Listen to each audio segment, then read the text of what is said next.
Gigantic granitic rock outcrops rising to a height of almost 700 meters are the principal characteristic of the Muturwa Bajava archaeological site. The Giziga, the principal ethnic group in this village, call this rock the finger of God. Every year, they offer sacrifices to celebrate their harvest at sacred sites in this rock. Their principal activity is farming.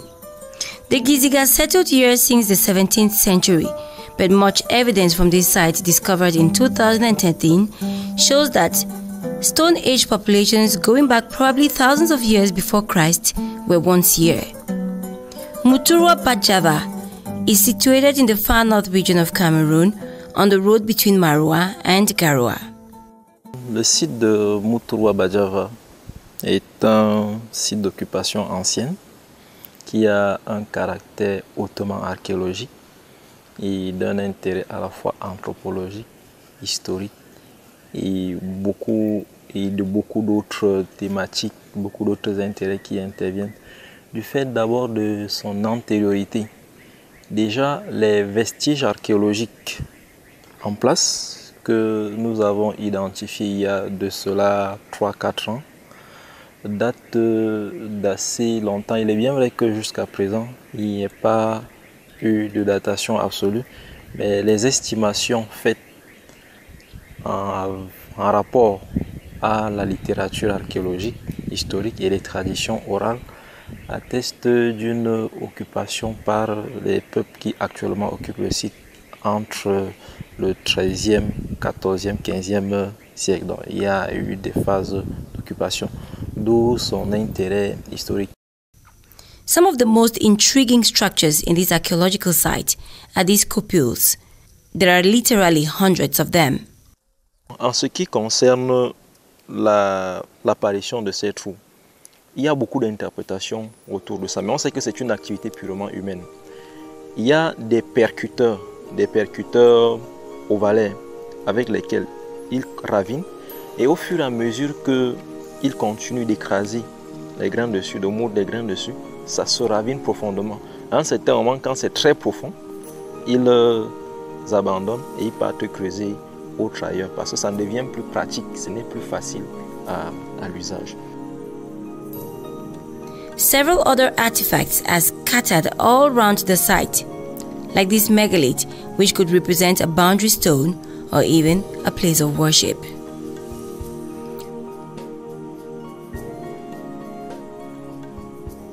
There is an abundance of grinding stones of various shapes and sizes. In some villages of the north, such stones are still used for grinding grain such as millet or sorghum, native plants of these regions, and amongst the first to be domesticated.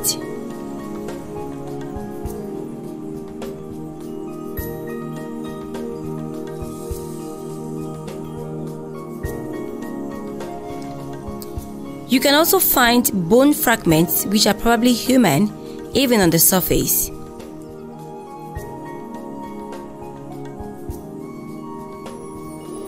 There are caves that were probably inhabited in ancient times. The presence of pottery fragments indicates the passage of humans. There is much work to be done here by archaeologists, work that will give us insights into our past. Les différents vestiges ne sont pas encore totalement étudiés. Si nous avons identifié plusieurs, ces vestiges ne sont pas encore totalement étudiés. Les recherches sont en cours.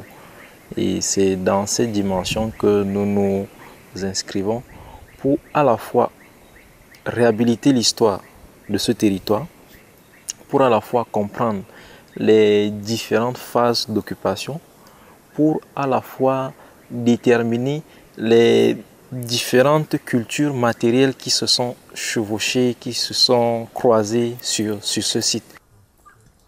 Today, the value of the Muturwa Bajava archaeological site is being compromised by natural and human factors. Artifacts displaced from their original position, maybe flooding, or by farmers, have less value in informing us about the past. Yet, farms now cover practically every patch of the site. This does not augur well for the preservation of this cultural and historic heritage. Nous avons pensé dans un premier temps de faire de ce site, dans le sens de le valoriser, un centre d'interprétation archéologique.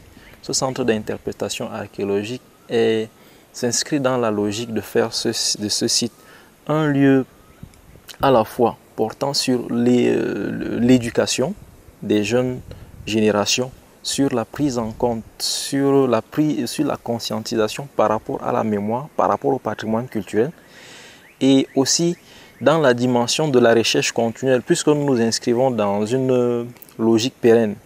En faisant un centre d'interprétation, à la fois on pourrait faire venir des groupes scolaires, on pourrait faire venir des chercheurs, et on pourrait faire venir également des curieux ou des touristes qui seront imprégnés des contextes, des conditions de la recherche archéologique pendant qu'on serait en train de faire des fouilles. Donc un peu une sorte de chantier archéologique, un peu une sorte de musée vivant ou d'écomusée. If so much can be seen on the surface, then it is certain that there is much more below the surface. These secrets will be discovered only if the site is actively protected and valorized.